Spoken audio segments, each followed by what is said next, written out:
noite, irmãos. Saudação à igreja em nome de Jesus, amém? Amém. Glória a Deus. Tito, capítulo 2. Vamos para lá. É o nosso plano, então, da sequência. Aquilo que nós começamos no domingo passado. Pensando sobre uma igreja centrada no Evangelho. Amém? Tito, capítulo 2. O plano hoje é ir o capítulo todo, capítulo 2 inteiro. Talvez a gente fale.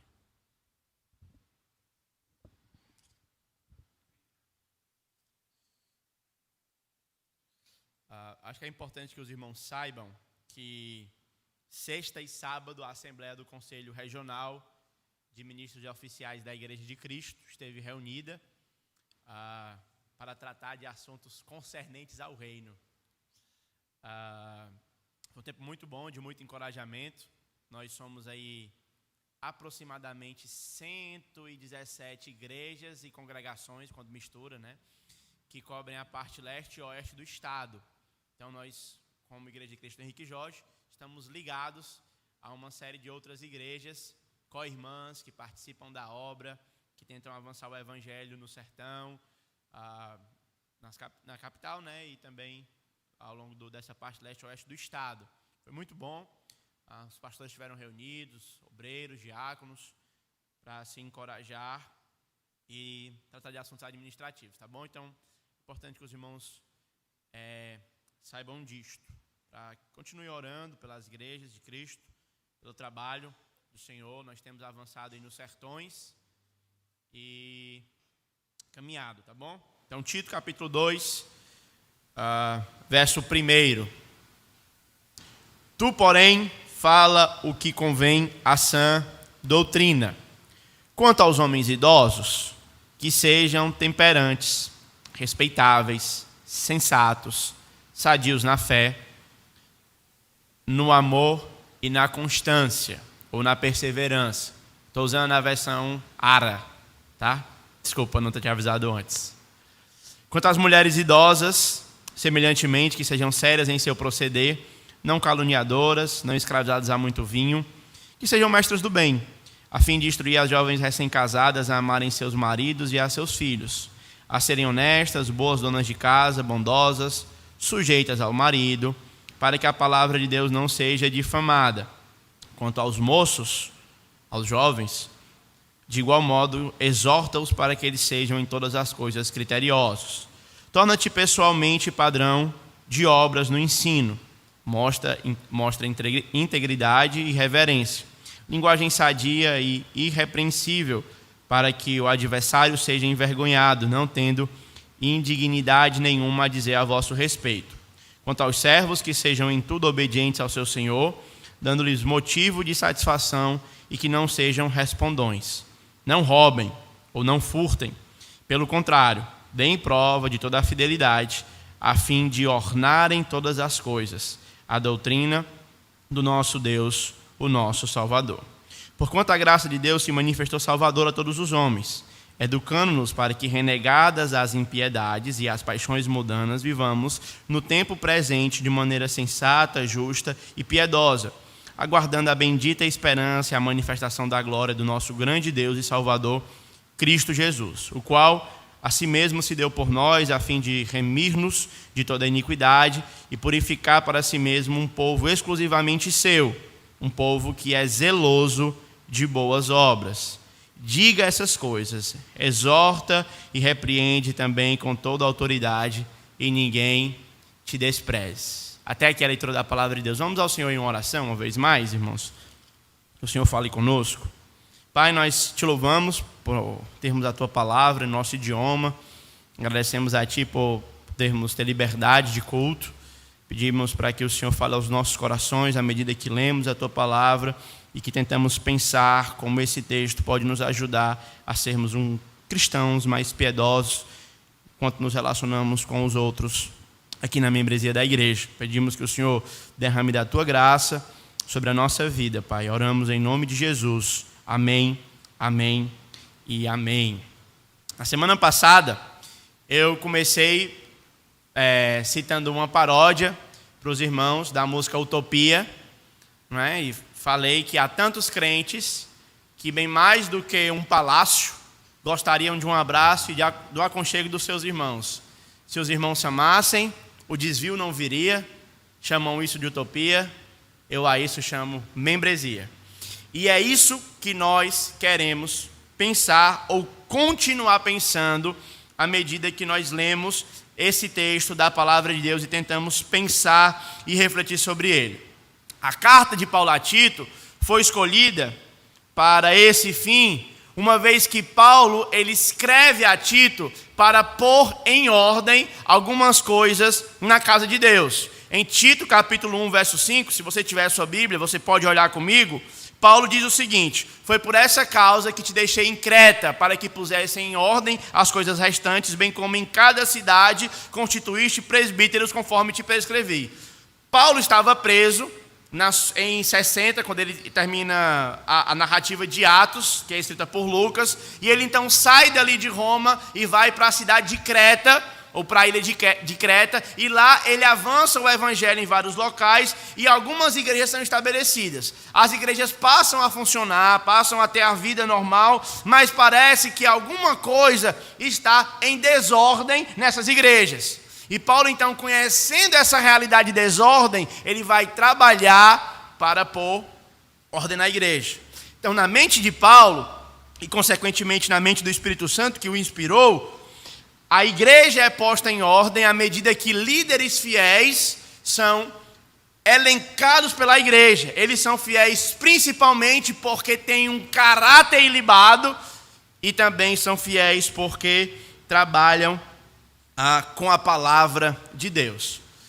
Os critérios que são apresentados para os líderes são extremamente altos. Ele tem que ser irrepreensível, marido de uma só mulher, ter filhos crentes, filhos que não são acusados de dissolução, não são insubordinados, porque é indispensável para o bispo, uma palavra sinônima para o pastor, que ele seja irrepreensível como dispenseiro de Deus. Ele não pode ser arrogante, não pode ser dado ao vinho, não pode ser violento, não pode ser cobiçoso de torpe e ganância, deve ser hospitaleiro, amigo do bem, sóbrio, justo, piedoso, que tenha domínio de si.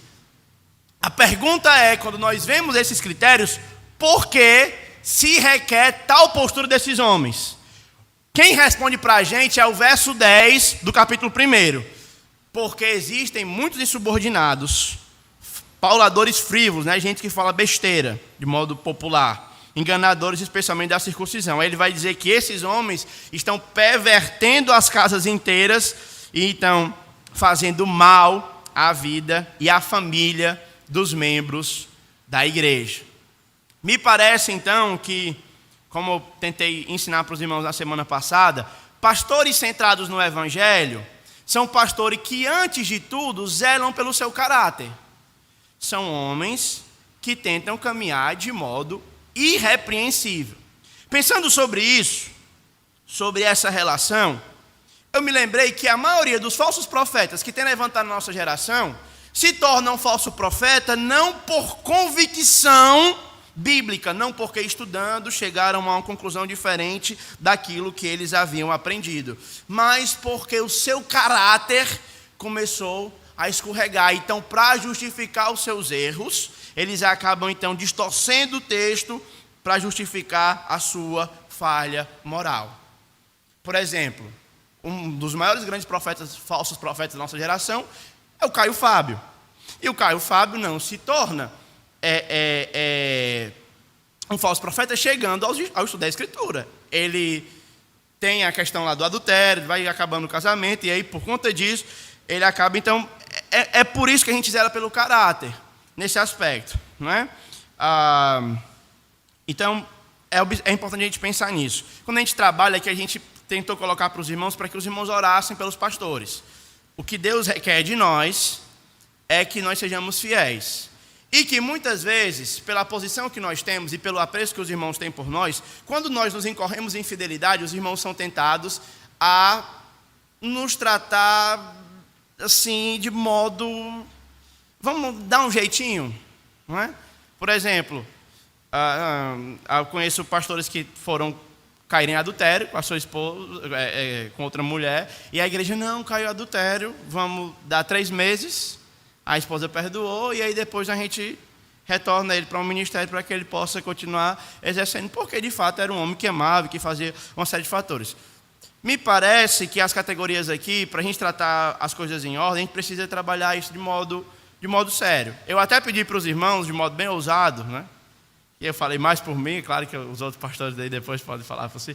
Mas se acontecer isso comigo, por favor, não me tratem com condescendência. Se um dia eu me achar desqualificado, alguma dessas categorias, o dever dos irmãos é me colocar, mas você não serve mais para ser o pastor. Você pode ser um membro aqui da igreja, mas pastor não, para a gente tentar prezar pelo zelo. Tá? Isso é importante por quê? Porque Paulo agora vai entrar no relacionamento de membresia. E esses homens que são chamados a pastorear a igreja, para ser os líderes da igreja, eles devem explicar com a sua própria vida a mensagem do Evangelho. No capítulo 2, o primeiro versículo começa estabelecendo um contraste muito forte. Ele vai dizer, versículo 10 do capítulo 1. Porque existem muitos insubordinados, pauladores frívolos, enganadores, especialmente da circuncisão. É necessário fazê-los calar, porque eles pervertem casas inteiras, ensinando o que não devem, por torpe ganância. Foi dentre eles mesmo que um dos seus profetas disse: cretenses, sempre mentirosos, feras terríveis, ventres preguiçosos. Tal testemunho é exato, portanto, o repreende severamente para que sejam sadios na fé. Então, ele estabelece quem são, o perfil desses falsos profetas, e no capítulo 2 ele começa já fazendo um contraste. Ele diz, tu, porém, ou seja, vive diferente do que aqueles caras estão vivendo lá. Eles estão vivendo, ensinando coisas que não devem, eles estão sendo abomináveis, desobedientes, reprovados para toda boa obra. Agora, tu, porém, vive de modo diferente. E a ideia aqui, então, de viver, que Paulo diz para Tito, e por tabela também a nós, a mim e a você, é se nós queremos fazer diferença em uma sociedade moralmente quebrada como a nossa, a gente tem que ser, no mínimo, fazer o básico. O básico da fé. Qual é o básico da fé? Os maridos amarem as esposas, cuidarem uns dos outros, não ser soberbo, porque as questões que são apresentadas aqui para os pastores também são para os homens, também são para as mulheres da igreja. O pastor deve ser marido de uma só mulher, mas os diáconos podem ter 5, por acaso? O pastor deve ser marido de uma só mulher, mas um membro que não tem nenhum cargo de liderança na igreja pode ter mais de uma, ou pode lutar, ou pode dar a sua afeição para uma outra mulher? Não. O que se espera então é que a gente faça o básico da fé. Ele está dizendo, tu porém faz o básico, fala o que convém à sã doutrina. A palavra fala aqui, ela é muito interessante, porque Paulo poderia ter usado o prega, o proclama, que são palavras mais relacionadas a contexto de ensino público, mas fala aqui está relacionada à vida cotidiana. Quando ele usa fala o que convém à sã doutrina, ele está dizendo a pregação dominical não consegue dar conta da demanda espiritual que você tem. Por isso, você precisa de pessoas que ao longo da semana falem a doutrina para você e você fale a doutrina para as outras pessoas. Me parece que não há como ler seriamente o Novo Testamento e entender que uma relação de um membro com a sua igreja acontece no domingo. Eu vou olhar com vocês alguns textos. Atos capítulo 2.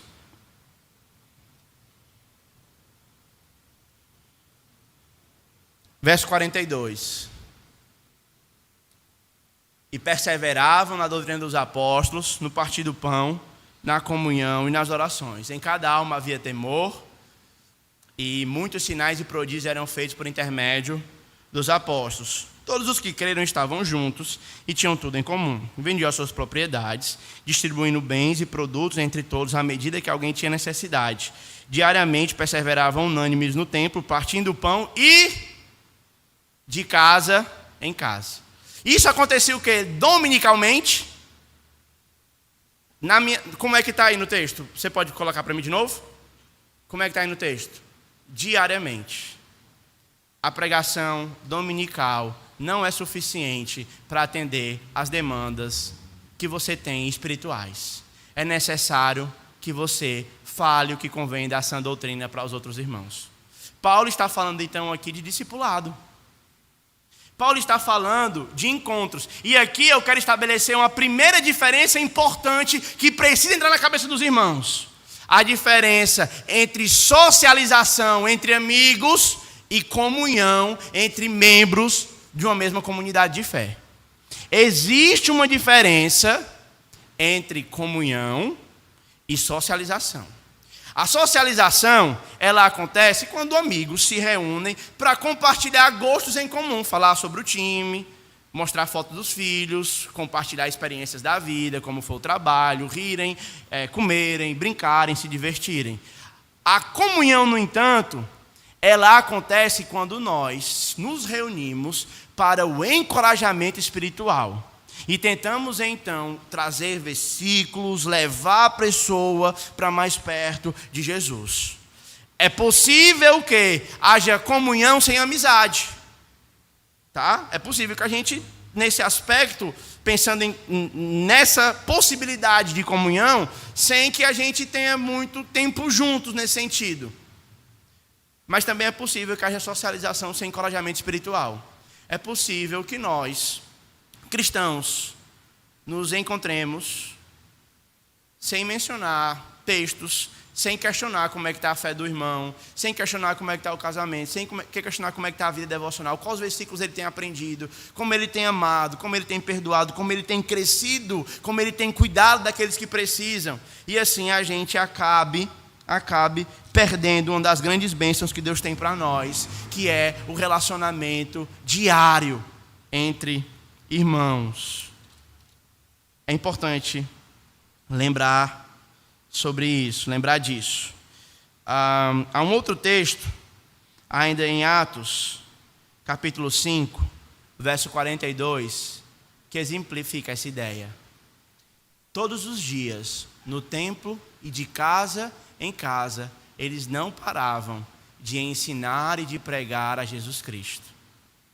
Meus irmãos, talvez você diga para mim, mas é porque eles eram espiritualmente fracos. Só que a gente está falando aqui de Pedro, de Tiago, de homens que andaram com Jesus, homens que eram apóstolos, que faziam milagres, e eles, mesmo sendo quem eles eram, eles tinham necessidade que diariamente, alguém lhes pregasse e lhes ensinasse sobre Cristo.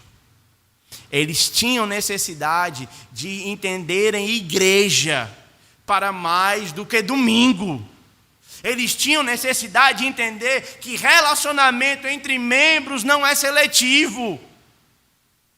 Eu preciso de uma intencionalidade em me aproximar das pessoas com as quais eu não tenho os mesmos gostos em comum, pessoas de idades diferentes, para que eu possa crescer, porque na mente de Deus, o confronto de gerações, a sabedoria dos velhos, a força dos novos, é uma bênção para você, para a igreja e para a comunidade.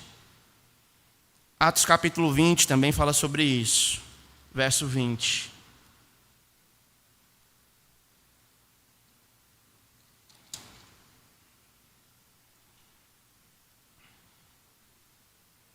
O apóstolo Paulo está dizendo, vamos ler do verso 19 para a gente pegar um pouquinho do contexto? Servindo ao Senhor com toda humildade, lágrimas e provações que pelas ciladas dos judeus me sobrevieram. Agora o verso 20. Jamais vos deixei de anunciar coisa alguma proveitosa e de vos ensinar, aos dois aspectos, publicamente e também aonde? De casa em casa. De casa em casa. Eu acho que a gente é bem servido no ensino público da Escritura. Eu acho que aqui na igreja, pelo menos onde me consta, a gente tem entregado boas pregações para os irmãos. Mas a pergunta é, você tem entregado de casa em casa o ensino proveitoso para as pessoas que estão ao seu redor?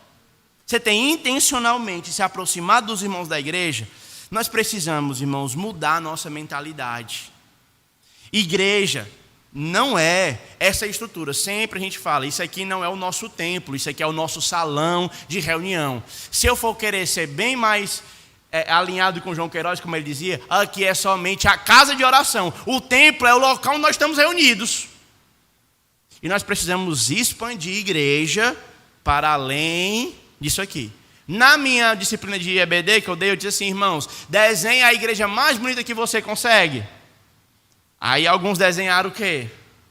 Uma casinha com uma cruz. Outros desenharam pessoas de mão dadas. Não é? E igreja tem mais a ver com pessoas reunidas para louvar o nome do Senhor e falando um ao outro coisas proveitosas do que isso aqui. Amém? Agora vamos ver como é que isso funciona nos mais diversos grupos. Paulo, então, vai dizer para Tito, existem vários grupos na igreja. Existem homens idosos, mulheres idosas, existem homens jovens, existem mulheres jovens.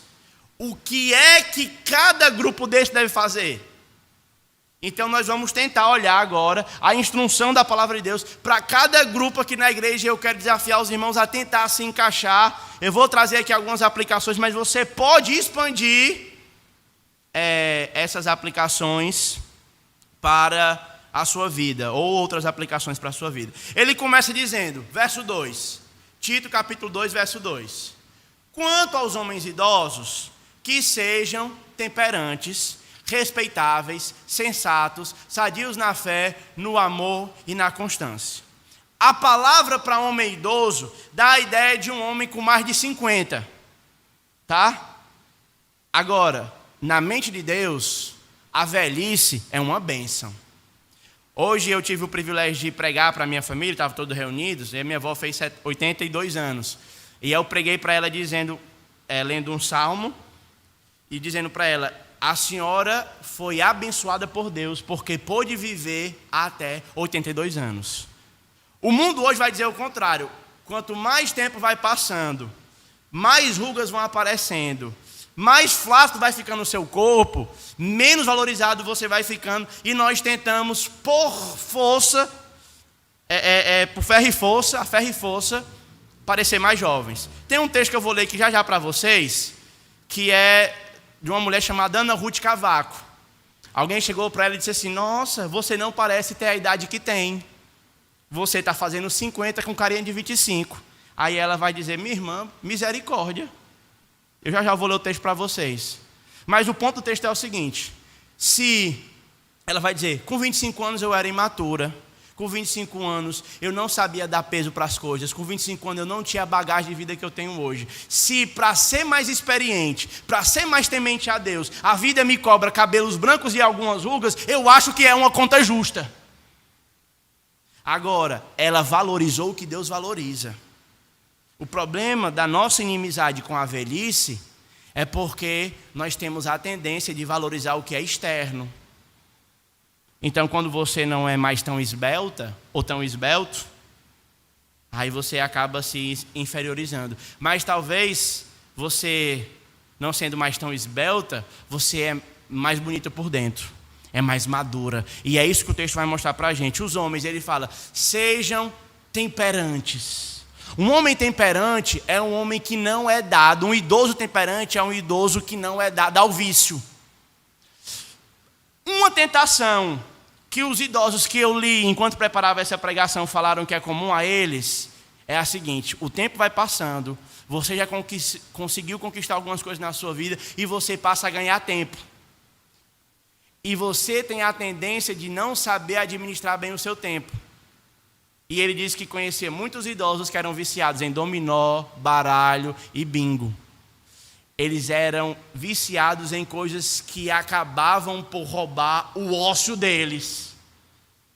E eles perdiam a temperança. Eles se entregavam à velhice, a algum tipo de vício. O homem idoso, crente, ele deve ser um homem temperante. Ele deve... Quer dizer que é errado jogar dominó, baralho e bingo, irmãos? Pelo amor de Deus. Tá? Não é isso que eu estou querendo dizer. O que eu estou querendo dizer é que há melhores formas de, na velhice, você investir o seu tempo. Tá? E nós vamos ver algumas coisas mais práticas. Depois ele vai dizer que sejam respeitáveis. O contraste aqui dos respeitáveis é que não sejam moleque. Que você se comporte como um homem de cabelo branco, um homem que, de acordo com o que se espera da sua idade. Que você seja um homem respeitável, um homem de postura, um senhor respeitável. Depois ele vai dizer que você seja sensato. Sensatez, irmãos, é uma das coisas, das virtudes que eu mais tenho pensado sobre ela nos últimos anos. Mas, de modo geral, eu definiria sensatez da seguinte maneira: é uma pessoa que sabe dar a dimensão devida para o problema. Certo? Quando a gente lida com um problema e é mais jovem, qual é a tendência? A tendência é que um problema pequeno, a gente faça ele um problema maior. Não é? Então vem uma coisa pequena, a gente, pela juventude, pela impulsividade, pela paixão, pela falta de repertório, a gente acaba achando que um problema pequeno é uma coisa de outro mundo. E coisas que realmente são coisas grandes, a gente acaba, não, isso aí não quer dizer nada não. O homem velho, o homem maduro, o cabeça branca, tem um homem de cabelos brancos, não é? Ele sabe dar a dimensão devida para o problema. Ele é sensato. Ele não faz tempestade no copo d'água e ele nem entra numa tempestade achando que é um oceanozinho. Ele é sensato. Certo? Sensatez. Depois ele é um homem sadio na fé e no amor. Olha só que coisa interessante. A ideia de sadio, a ideia é que ele tem uma fé saudável. É que ele é um homem de oração. É que pelo tempo ele já ouviu mais pregações, ele já leu mais versículos, ele já viveu mais experiências e ele já passou por muitos contextos em que a experiência dá a ele capacidade de aplicar os textos. E quando ele chega para falar, ele fala: eu já vi isso, eu já vi aquilo e eu tenho uma fé sadia. Ele tem vida de oração, porque ele tem, a gente está considerando aqui idosos que tenham mais tempo. Ele tem mais tempo, então ele pode orar mais, ele pode ler mais, ele pode gastar mais tempo com os jovens e investir a sua vida nisso. Ele é sadio no amor, e o amor é exatamente isso. Ele é altruísta. Uma tendência que eu acho que vou ter na velhice, se eu chegar lá, vai ser focar muito nos meus netos. É uma tendência que eu acho que eu vou ter.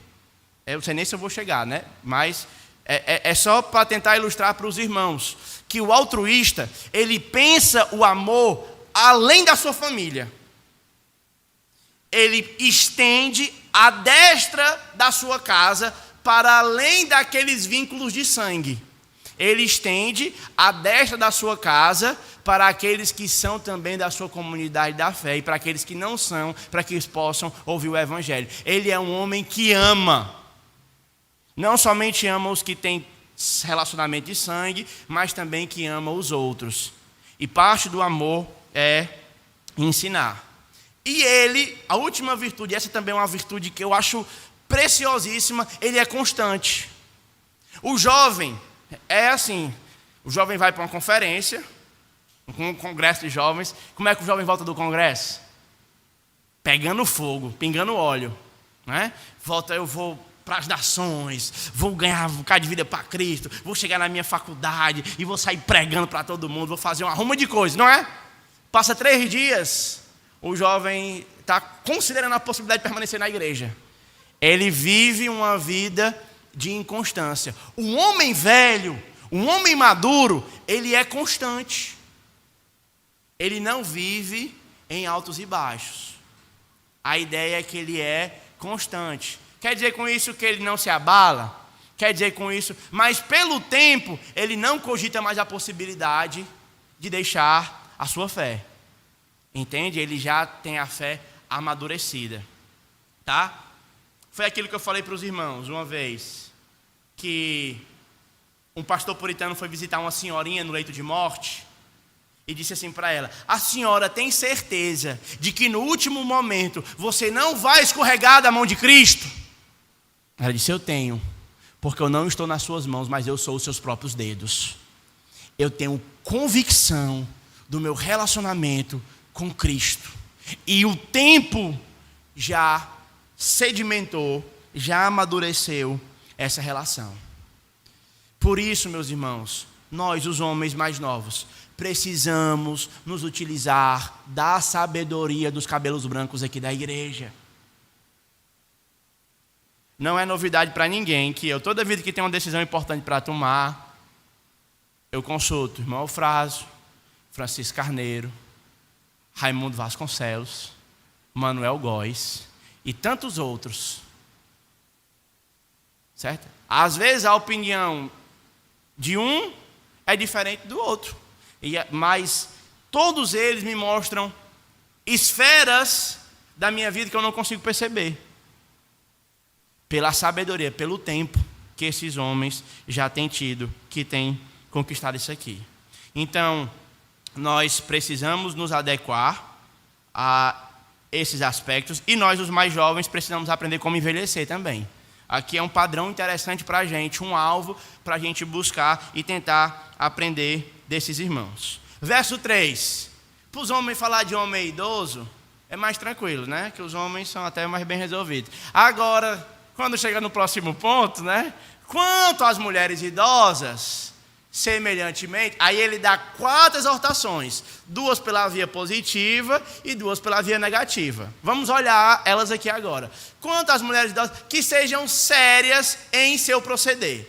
A ideia de seriedade aqui é que seja uma mulher de Deus, que seja uma mulher devotada à vida da fé.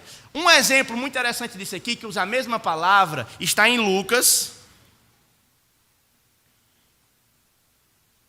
capítulo 2,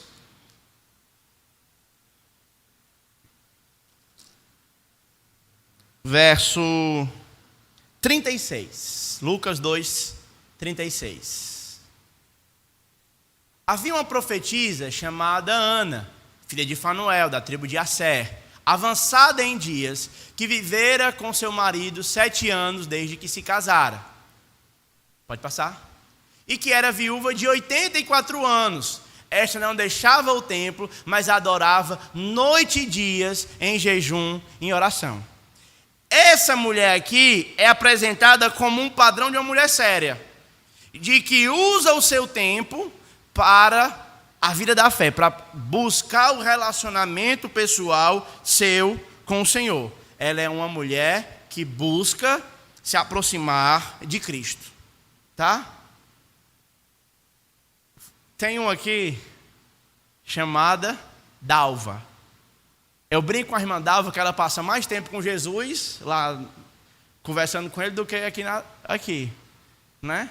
Quem aqui agora, se a gente tem uma mulher da estatura da Dalva, quem aqui já foi lá pedir orientações sobre vida de oração para a irmã Dalva? Alguém já foi lá um dia de tarde orar com a irmã Dalva?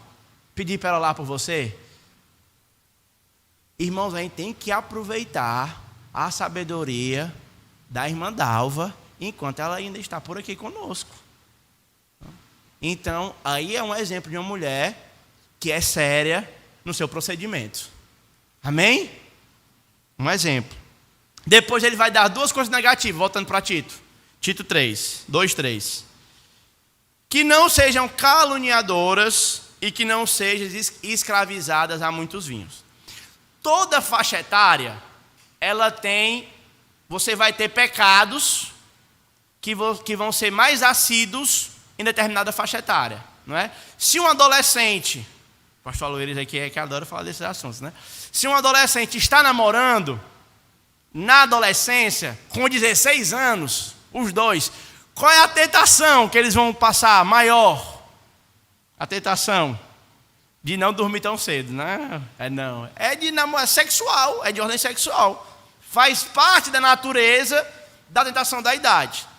Paulo vai dizer aqui para Timóteo que mulheres idosas têm uma tentação de usar a sua língua de forma desapropriada. Tá? Paulo vai dizer que essa é uma tentação comum às irmãs que estão em idade avançada. Usar a língua de forma desapropriada tem a ver com falar a verdade de uma pessoa para uma outra que não seja ela mesma.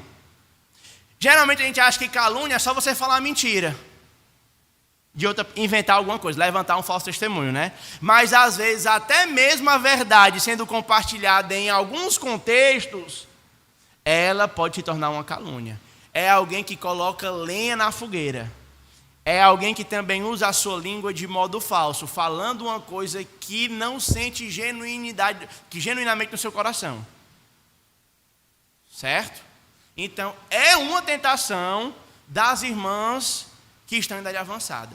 Se você, minha irmã, tem isso, e luta com isso, e peca nessa área, eu convido você ao arrependimento. Arrependa-se e mude a sua prática. Paulo vai dizer, deixando a mentira, deixando a calúnia, revista-se, porém, da verdade. Deixa eu olhar com vocês como isso é importante. Tiago, capítulo 1.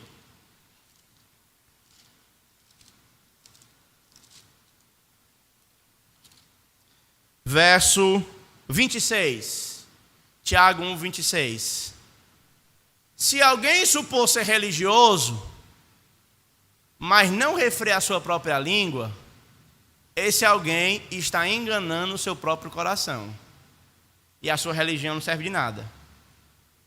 Eu sei que a religião, para algumas pessoas, tem uma conotação um pouco, mas eu vou botar aí. Se alguém diz que é crente, mas não refrear a sua língua, essa pessoa está enganando o próprio coração. E a crentice dela não serve de nada. Outra palavra para vã é inútil. Capítulo 3 de Tiago. Não vou nem explicar o texto, eu só li mesmo. É claro. Amém? Tiago capítulo 3, verso 1. Meus irmãos, não tornem muitos de vocês mestres, sabendo que vocês vão receber maior juízo. Aqui é só para dizer o poder da língua. Quem vem para cá para frente vai ser julgado com maior rigor do que quem está aí sentado. Tá bom? Isso aí, mas o que eu quero mesmo é o verso 2. Mostra aí, Paulo Júnior. Tiago 3, 2. Porque todos tropeçamos em muita coisa, mas se alguém não tropeça no falar, é varão perfeito, capaz de refrear também o próprio corpo. Vai dizer que a língua é o motor do nosso corpo. Se alguém consegue refrear a língua, é varão perfeito. Por que Jesus foi um homem perfeito? Porque Jesus nunca usou a língua dele de modo... Nenhuma sílaba saiu da boca do mestre que não fosse para edificação. Em toda a vida de Cristo, desde o primeiro papai até o estar consumado, ele usou as suas palavras de modo perfeito e preciso. Por isso ele é um homem perfeito. E as irmãs que não menosprezem, irmãos, talvez você esteja aqui, não esteja caluniando ninguém, não esteja falando o que não deveria, não esteja na sua língua de modo errado. Se você estiver aqui, não menospreze isso, continue vigilante, porque aquele que está de pé, cuidado para que não caia. Amém? Aí ele vai dizer uma segunda coisa, tá? Voltando para Tito, capítulo 2, verso 3. Não sejam caluniadoras. E segunda, não sejam escravizadas a muito vinho.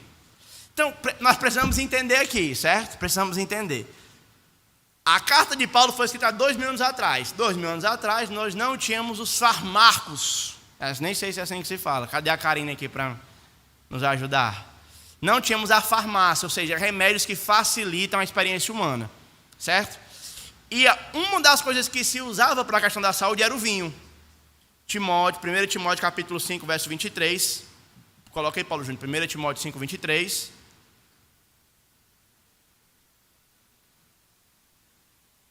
Não continue a beber somente água, usa também um pouco de vinho por causa do teu estômago e das tuas frequentes enfermidades. Então Paulo aí orienta Timóteo a tomar um vinhozinho, para ele poder curar aqui uma enfermidade no estômago.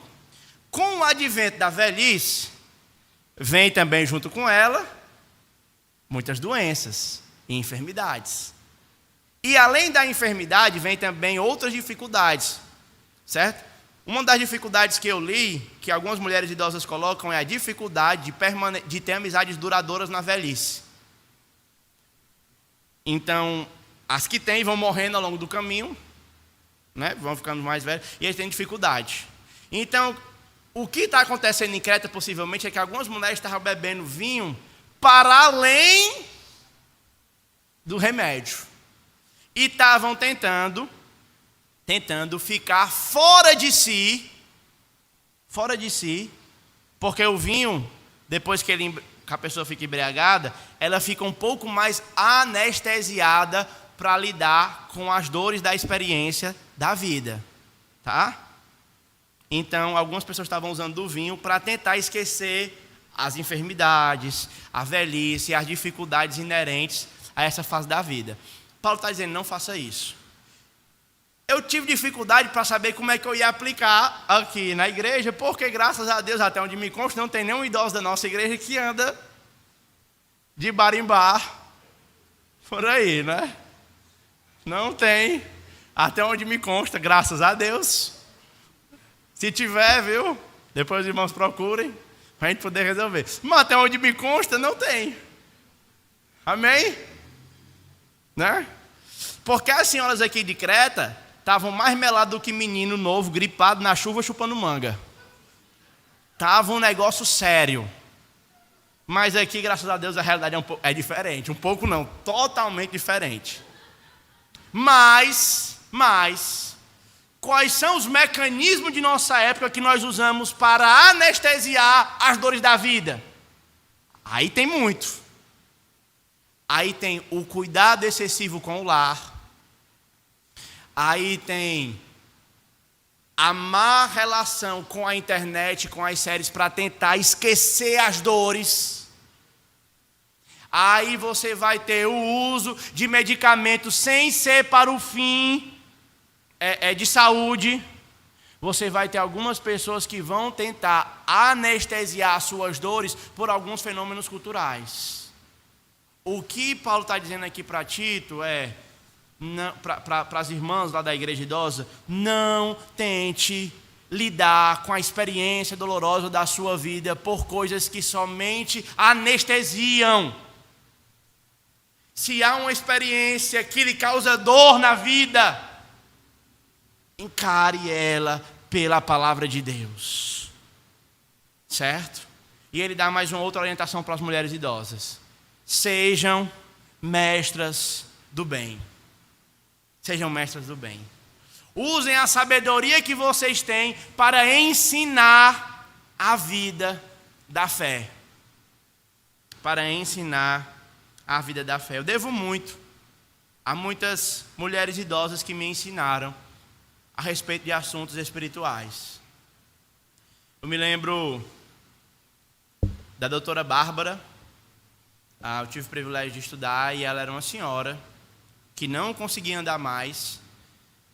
E aí eu fui visitar ela e ela me encorajou muito a respeito da fé, leu textos bíblicos e me ajudou a como servir melhor as pessoas, a como pensar biblicamente e uma série de outras coisas. O ponto aqui que a gente precisa, irmãos, é aproveitar as irmãs mais experientes da nossa comunidade.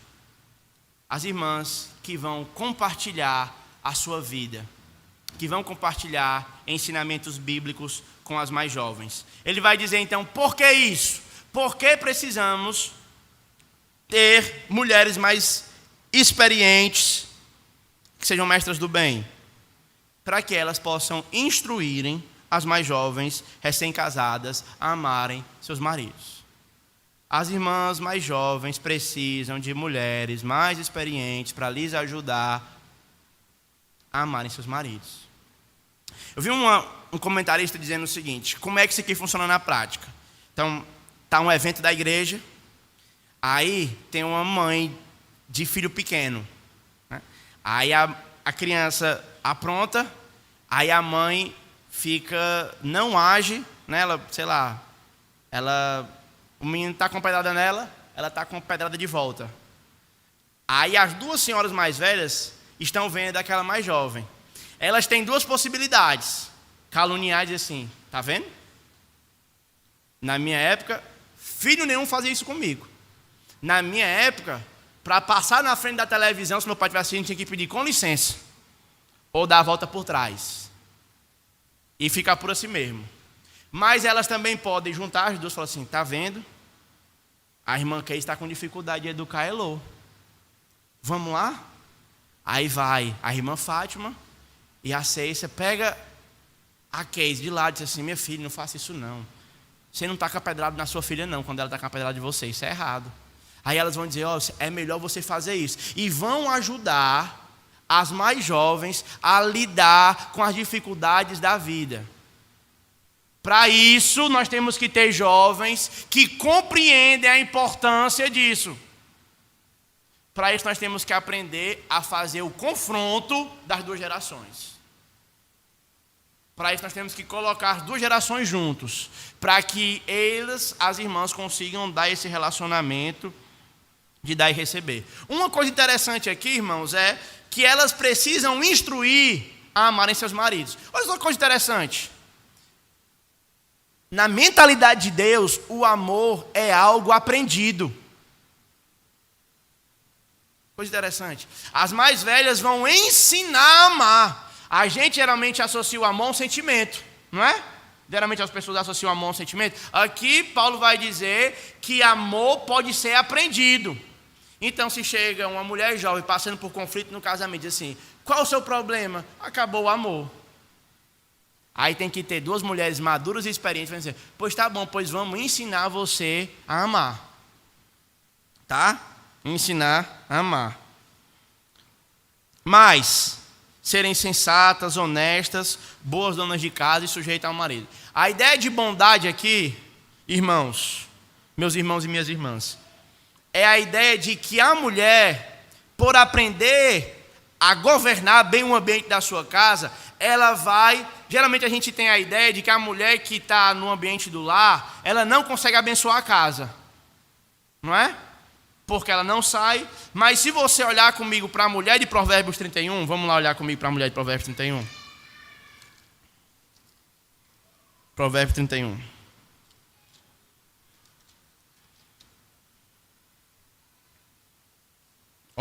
Verso 10. Mulher virtuosa, quem a achará?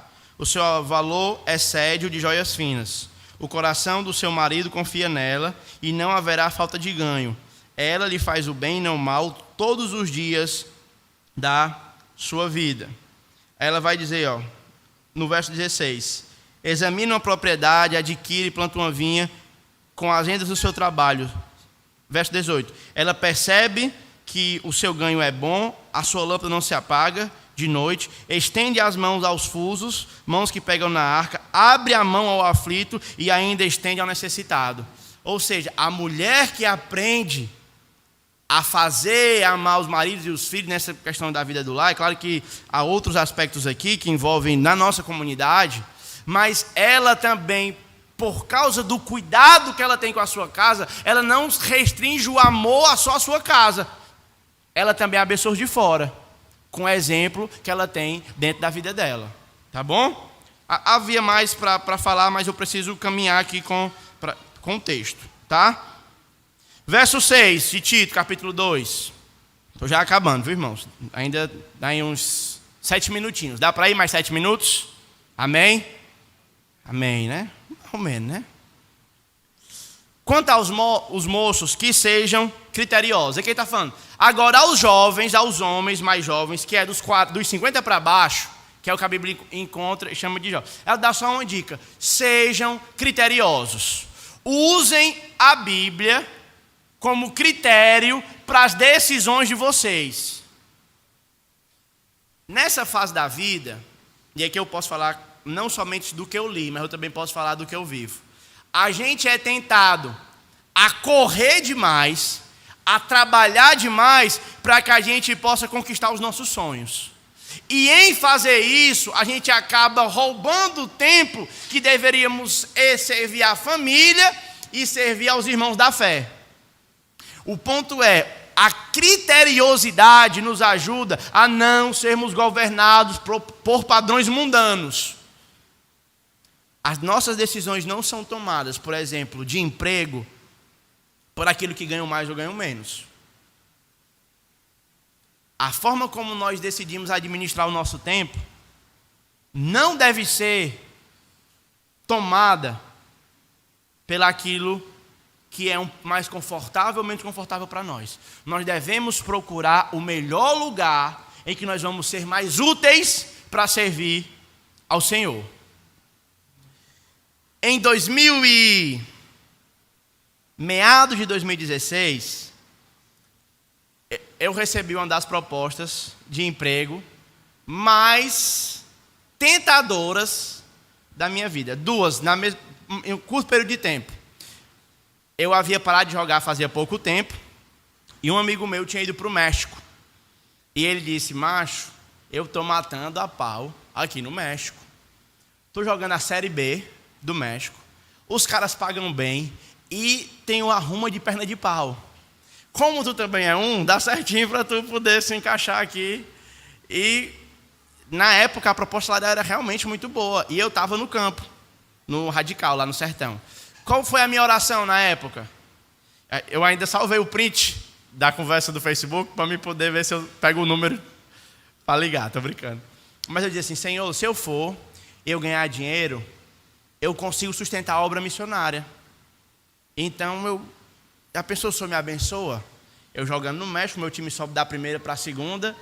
Aí a seleção brasileira me nota, a gente ganha, final da Copa do Mundo, eu subo lá para receber a medalha, 100% Jesus aqui, vou evangelizar o mundo todo. Olha aí que coisa boa, ganhar dinheiro, vou contribuir com a obra missionária. É um plano perfeito, não é não? Claro que não. E uma outra, essa foi mais fácil de dizer não. Até porque eu também não confiava muito no meu futebol na época, né? É mais fácil. Mas a segunda foi uma proposta ministerial. Uma grande igreja,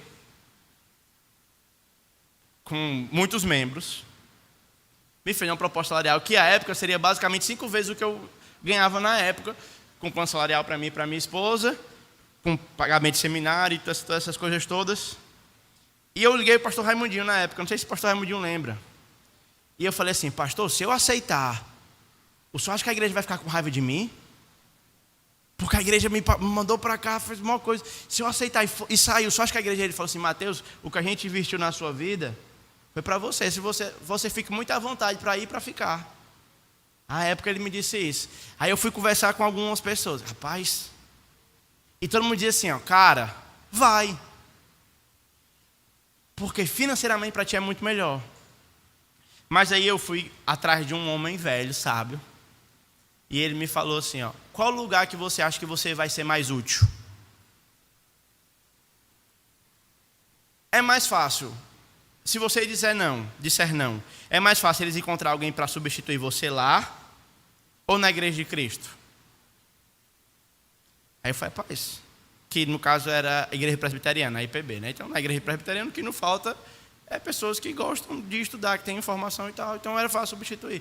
Mas na igreja de Cristo, nós temos a dificuldade de ter pessoas com formação. E aí eu entendi a época, e muita gente não entendeu. Pensando sobre isso, eu entendi que a criteriosidade tem a ver com: eu não tomo as decisões da minha vida e vocês não devem tomar, nós jovens, pensando em termos financeiros, irmãos. Nós devemos pensar sobre a utilidade nossa no reino de Deus. Então talvez Deus está lhe usando no seu trabalho, talvez Deus está lhe usando no ambiente que você está inserido, e você está insatisfeito porque você talvez esteja enxergando a vida com olhos econômicos. A vida é mais do que comida e bebida. Nós, homens dos 50 para baixo, sejamos criteriosos. Amém? O outro restante do texto não vai dar para mim cobrir. Eu vou parar por aqui. Se Deus permitir, no próximo domingo eu retomo.